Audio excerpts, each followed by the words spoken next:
bem, agora em Belo Horizonte, 18 horas com 8 minutos. Eu disse 18 com 8. Estamos de volta com todos vocês. Programa Gel Mendes e você pela sua Rádio Jet. Que bom, queridos, que a gente crê no Senhor. A nossa esperança, ela está no Senhor.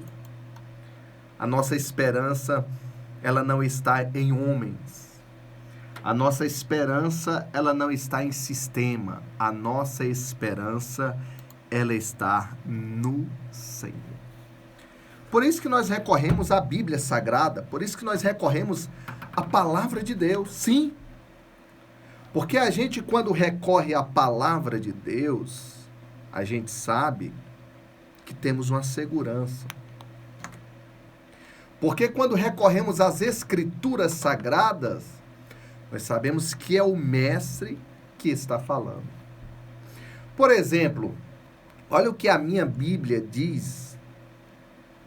Olha que passagem maravilhosa aqui. Quando fala sobre aquele homem da mão ressecada.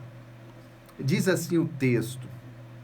Lucas, capítulo 6, versículo 6 ao 11. Preste atenção, queridos. Muito legal esse texto. Sucedeu que, olha só, em outro sábado, entrou ele na sinagoga e ensinava. Até aí tudo bacana. Ora, achava-se ali um homem cuja mão direita estava ressequida. Verso 7. Os escribas e os fariseus observavam-no, procurando ver se ele faria uma cura no sábado, a fim de acharem de que o acusar. Verso 8. Mas ele, conhecendo-lhes os pensamentos, disse ao homem da mão ressequida: levanta-te e vem para o meio. E ele, levantando-se, permaneceu de pé. É verso 9. Então disse Jesus a ele: que vos parece? É lícito no sábado fazer o bem ou o mal?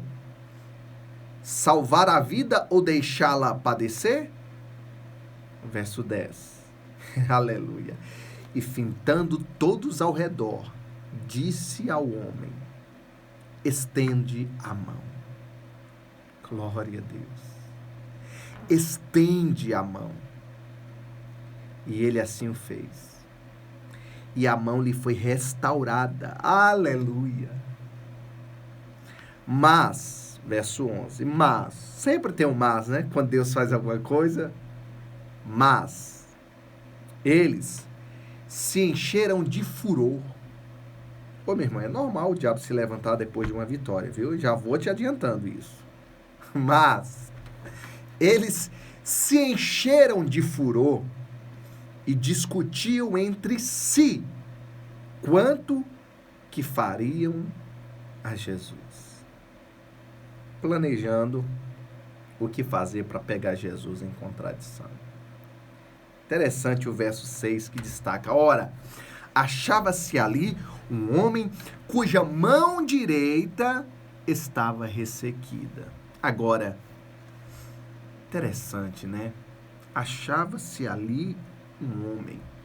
Agora, quem era então esse homem? Quem era?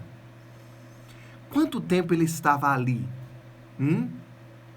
Se era importante ou não aquele homem? Se era apenas um visitante?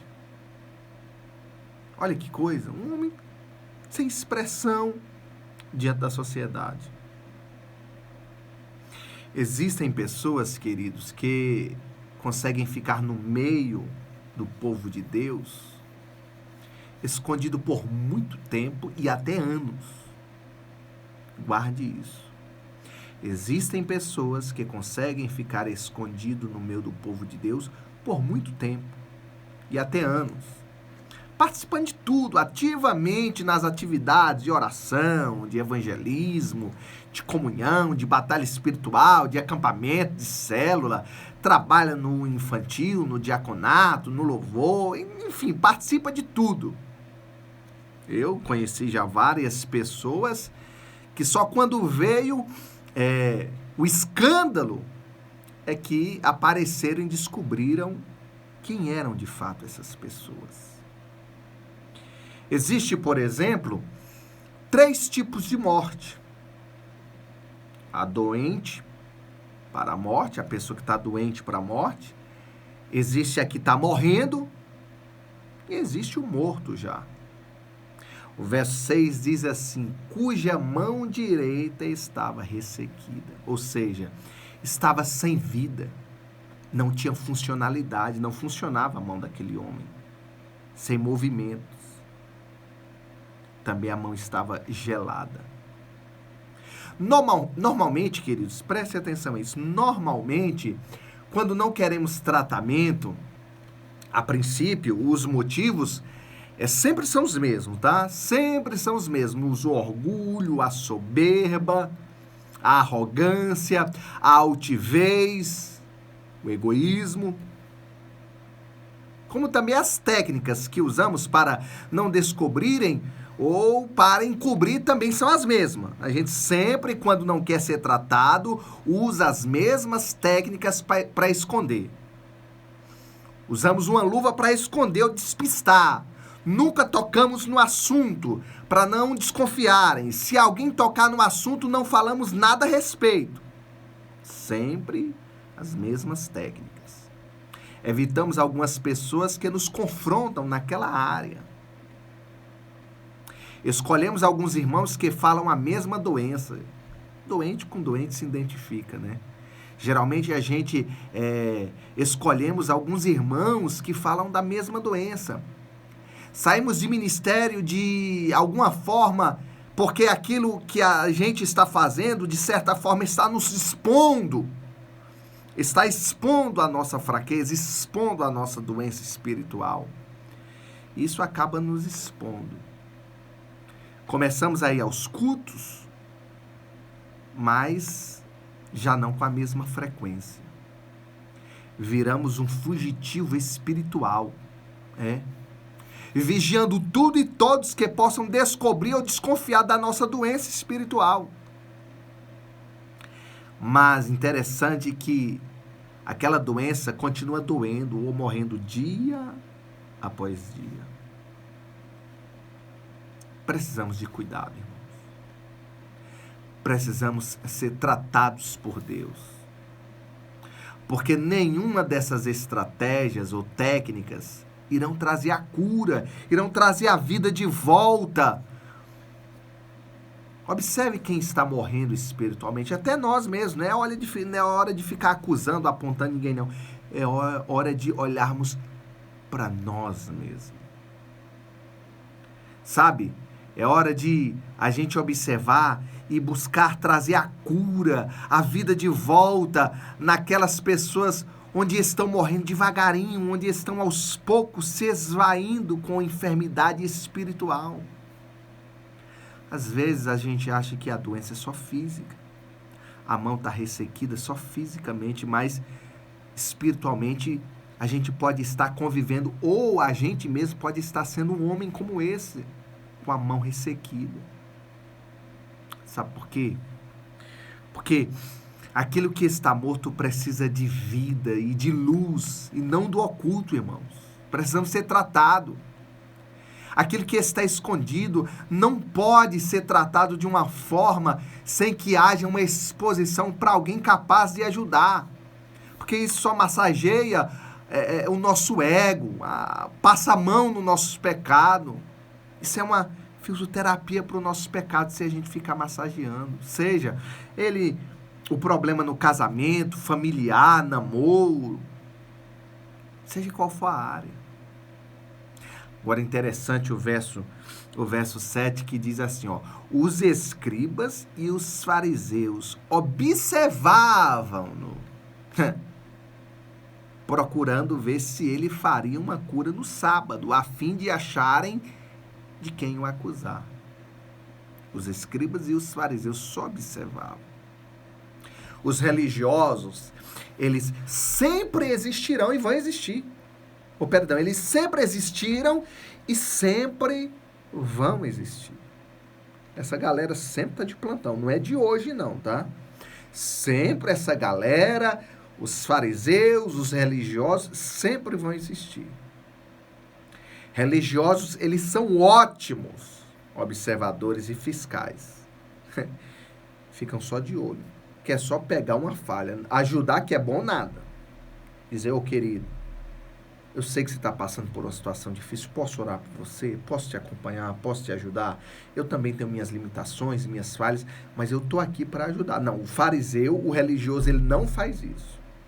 Ele só sabe apontar, ele só sabe observar, ele é um fiscal. Nós temos que tomar muito cuidado para não virarmos religiosos. Porque senão a gente acaba caindo nesse pecado. Só saber apontar. Não querer ajudar. Não querer auxiliar a pessoa no momento de fraqueza. Porque na realidade, o pecado precisa ser tratado. O mal tem que ser cortado pela raiz. Quem fica só observando e vigiando nunca se envolve com nada e nunca vira parte de nada, perdão. A pessoa tem que se envolver. O que os religiosos fazem com excelência, eles alimentam o diabo. Eles são especialistas em alimentar Satanás. O religioso tem algumas características bem interessantes. Ele é um observador, ele vigia, ele é um fiscal, ele compara, ele arma regras e leis. Ele tem a sua própria teologia. Ele tem argumento para tudo. Ele é um ótimo juiz. Ele é um excelente advogado dos injustiçados. Não acredita em ninguém, não confia em ninguém. Sabe vários versículos de cor só para discutir. As regras são mais importantes do que as pessoas. Se sentem modelos e referenciais. São impenetráveis, incansáveis, esse tipo de gente. Insensíveis de espírito. Tudo é na raça ou na reação humana. Nenhuma pregação serve para eles. O que os religiosos fazem com excelência é alimento para Satanás. Aí a continuação do versículo 7 diz assim: procurando ver se ele faria uma cura no sábado. Estavam na espreita, esperando, vigiando o mestre.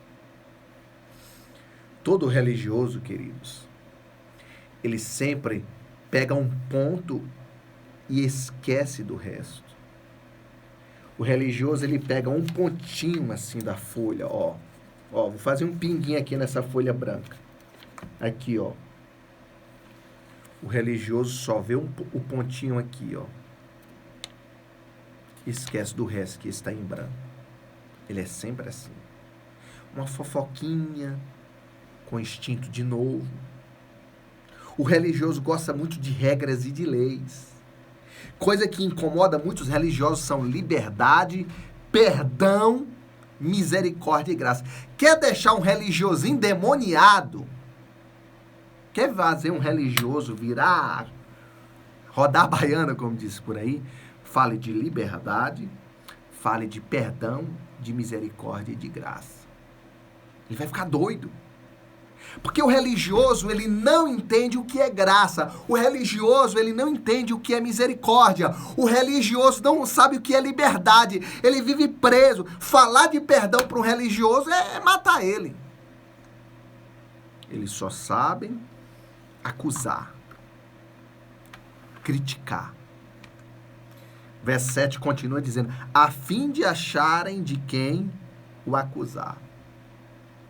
Queridos, nós não fomos chamados para fiscalizar, mas para participar. Nunca somente o outro lado tem culpa. Fomos perdoados para perdoar e não para julgar. Quando eu vejo um problema, um escândalo, alguma coisa, eu sempre oro: Deus, cuide dessa vida, misericórdia, me guarda, para que eu não seja o próximo. Me guarda. Guarda minha casa, guarda minha vida, minha família. Me guarda para que eu não seja o próximo. Queridos, porque quem está de pé, cuidado para que não caia. Todos somos tentados. Todos. Precisamos olhar primeiro para nós. Isso é fato. Nunca somente o outro lado tem culpa. Olha o que a Bíblia diz, 1 Coríntios. 1 Coríntios 11, 31. Porque se nós julgássemos a nós mesmos, não seríamos julgados.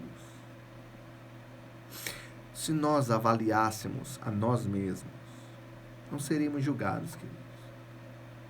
Verso 8 diz: mas ele, conhecendo-lhe os pensamentos, disse ao homem da mão ressequida: levanta-te e vem para o meio. E ele, levantando-se, permaneceu de pé. Mas ele conhecendo os pensamentos, olha só, Cristo sabia de tudo. O diabo não tem acesso aos nossos pensamentos. Ele pode lançar setas na nossa mente porque ele sabe das nossas fraquezas e brechas, mas ele não sabe o que passa na nossa mente. Até parece que ele sabe, até parece que ele está na nossa mente, mas ele não sabe. Salmo 139, verso 22 diz assim, olha que lindo esse versículo. Salmo 139, verso 22 diz: sonda-me, ó Deus, e conhece o meu coração. Prova-me e conhece os meus pensamentos. Vê se há em mim algum caminho mau e guia-me pelo caminho eterno. Oh, aleluia. Verso 11 do Salmo 94 diz assim: conhece os pensamentos do homem, que são pensamentos vãos. Tá vendo, queridos? Se não for a graça de Deus, o favor, a misericórdia de Deus na nossa vida, meu irmão, é sem chance, sem chance. Verso 8 diz: levanta-te. Sabe quem disse levanta-te? Foi o Senhor. Levanta-te. Mostra que realmente você quer a cura, a mudança. Quando a gente levanta, a gente mostra a disposição para dizer assim: não, eu estou aqui porque eu quero. Eu não vim aqui forçado. Ninguém me amarrou, ninguém me trouxe aqui. Não entrei aqui forçado. Eu levantei, eu vim aqui, eu procurei ajuda. Eu quero. Cristo disse: levanta-te. Isso mostra que a pessoa está querendo. Tem muita gente que diz que quer, mas não quer. Eu quero, mas não faz nada. Não tem atitude nenhuma, não levanta. Fica prostrado. Você quer? Então levanta. Se posicione em favor do que você acredita e quer conquistar. Simples assim. Eu quero, mas não se posiciona, não toma uma decisão, não faz nada. Tá lá aquela plasma a vida toda lá, deitada. Levanta. Se posicione. Você quer a cura? Você quer a mudança? Se posicione em favor do que você acredita e quer conquistar. Pronto. Ponto final. Ponto final. Prove que você acredita através de suas ações e atitudes. Não é só falácia. Prove que você quer através das suas atitudes e ações. Simples. Deus espera uma atitude nossa para agir em nosso favor, queridos. Depende de você, depende de mim, depende de nós. Simples assim. Às vezes não nos posicionamos porque não sabemos realmente o que queremos. Às vezes a gente está mais perdido do que tudo. E acha que sabe o caminho. E ainda quer apontar para os outros. Olha que legal. A gente acha que sabe o caminho, está mais perdido do que tudo e ainda quer apontar os outros. Então é hora de você, é hora de avaliarmos, nos posicionarmos. Você sabe o que você quer realmente? Você sabe o que realmente você quer? Precisamos parar de murmurar e de culpar os outros e começar a agir em favor do que acreditamos e buscamos. Mas a gente sempre busca um culpado, a gente sempre aponta para alguém, a gente sempre quer buscar alguém para jogar os nossos fracassos, as nossas culpas. Deixe de ser uma doença, deixe de ser um problema no meio da igreja, no meio da sociedade, seja uma cura através do seu testemunho. Seu testemunho, o meu testemunho, fala muito mais do que qualquer pregação. O maior sermão da nossa vida é a nossa conduta de vida. O maior sermão da nossa vida é o nosso dia a dia. Aí Jesus diz assim, vem para o meio. Ou seja, mova-se para o centro da vontade de Deus. Quando Jesus diz, vem para o meio, ele está dizendo, mova-se para o centro da minha vontade. É isso que eu quero de você. É isso que eu espero de você há anos. Você não faz nada. Por que você não fez nada ainda? Se o Senhor está dizendo, levanta-se, venha para o meio, mova-se, venha para o centro da minha vontade. É isso que Cristo está dizendo. Porque fora da vontade de Deus, querido, nada vai acontecer. Nada vai acontecer. Volte para o lugar de onde você nunca deveria ter saído. Entendeu? Volte-se para o lugar de onde você nunca deveria ter saído. Ou seja, a presença de Deus. A igreja, os cultos, a célula, o ministério que você participava. Saia de onde você está e venha para o lugar da bênção, meu irmão. Venha para o centro, aleluia. Venha para perto.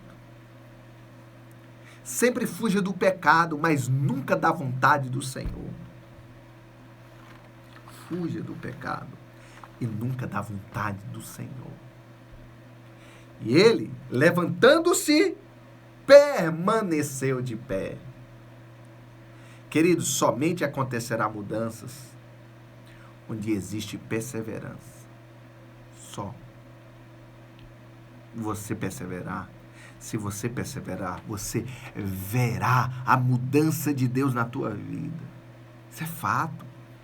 Só que tem gente que não persevera, quer resultados de imediato. Não é assim. Tem que ter perseverança.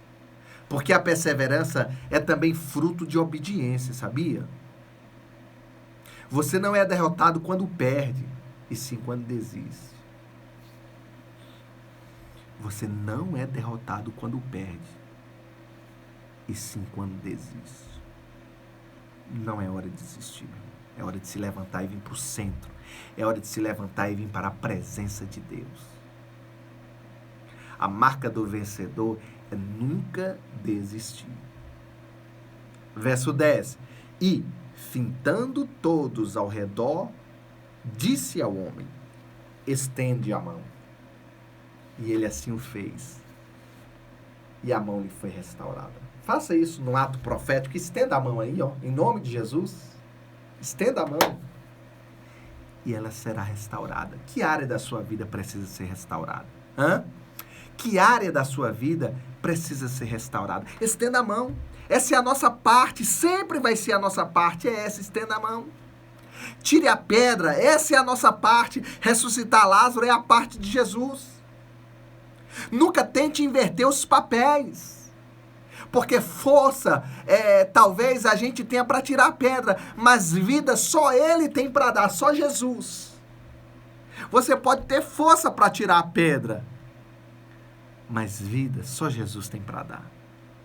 Você pode ter força para fazer muita coisa, mas vida, restauração, só o Senhor tem para dar. Porque quem quer a bênção, irmão, faz a bênção acontecer. Jesus não pegou a mão dele e puxou, não. Não fique esperando Jesus fazer o que você tem que fazer, não. É você que tem que fazer. Você sabe muito bem o que tem que ser feito. Então vai e faça. Estude, trabalhe, obedeça, honre, perdoe. Reconcilie, se humilhe, honre, envolva, participe, ore, leia a palavra hoje, jejum, ore. Essa é a sua parte.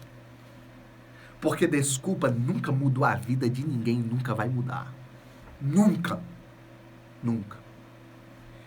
Ele sim, ou ele assim, fez quando o homem estendeu a mão. Aleluia. A mão lhe foi restaurada. Irmãos, obediência é o segredo. Obediência nunca dá errado. Obedecer dá certo. Sempre deu e sempre dará. Você tem obedecido a palavra como pai, mãe, como marido, como esposa, como filho, como patrão, como empregado? Você tem obedecido? Como pastor, como missionário, enfim. Como líder, você tem obedecido? Eu tenho obedecido. Gel, tenho obedecido? Porque o que eu tenho que fazer, irmão, Jesus não vai fazer por mim. O que eu tenho que fazer, o que você tem que fazer, Jesus não vai fazer por ninguém. Não adianta ficar somente esperando. Precisamos agir e não sermos covardes. Creia. Creia que o Senhor existe. Temos que parar de espiritualizar as coisas e fazer o que precisa ser feito, irmãos. Nosso problema é que a gente espiritualiza tudo. Parar com esse desespero espiritual e esses surtos religiosos. E sermos cristãos de verdade, sim, com um bom testemunho. Verso 11. Mas eles se encheram de furor e discutiam entre si quanto ao que fariam a Jesus. Religiosos e carnal. Preste atenção, os religiosos e os carnais nunca irão entender os mistérios do Espírito. Não ande com o carnal, porque eles não entendem. São exímios influenciadores negativos. Para os religiosos e carnais, 5 pães e 2 peixes jamais alimenta a multidão. Porque são carnais, não entende. Eu quero finalizar fazendo algumas perguntas. Você quer o quê? Você quer a vontade de Deus para a sua vida? Eu pergunto. O vencedor sempre tem 4 características. Atitude. Ele se levantou. Foi uma atitude. Ele teve coragem. Veio para o meio, se expôs. Perseverança. Ele permaneceu em pé.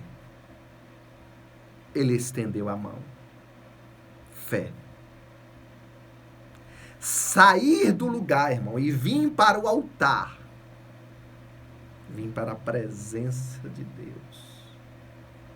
Aquilo que está doente, aquilo que está cheirando mal, aquilo que está morto, aquilo que está sem vida, pode ter certeza de uma coisa. Deus, Ele vai fazer. Só age. Só levanta.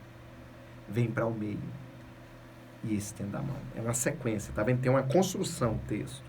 Levanta, vem para o meio, fica em pé, esperando, e estende a mão. Levanta a atitude, vai para o meio, fica em pé esperando, perseverança, estende a mão, um ato de fé. Você tem feito isso? Se você tem feito isso, agora é só descansar. Descansar no Senhor. E creia. Creia no seu milagre, meu irmão. Creia. Pode ter certeza que a vitória está chegando, está batendo na sua porta por esses dias. Você perseverou? Você está perseverando? Então, se você está perseverando, pode ter certeza de uma coisa, que a vitória virá no nome precioso de Jesus. Amém? Eu creio nisso. Você crê? Eu creio nisso piamente.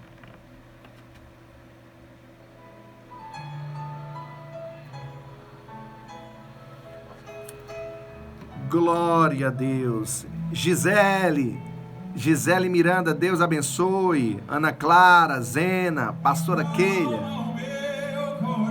Acalma o meu coração. Ô, Bebel. Ô, Bebel. Beijo no coração aí, Bebel. Deus abençoe a querida Bebel, que sempre está acompanhando. O Agnaldo Martins, Deus abençoe. A Bebel também, um abraço a todos vocês. Pastor aquele que tem um programa aqui que tá uma bênção. Acalma o meu coração. Olha que canção aí linda, Bebel.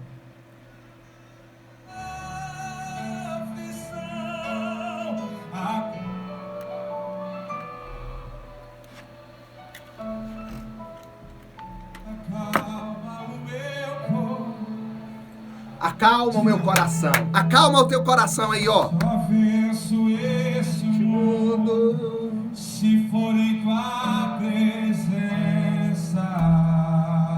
Acalma. Acalma o meu coração. Beijo no coração, gente querida.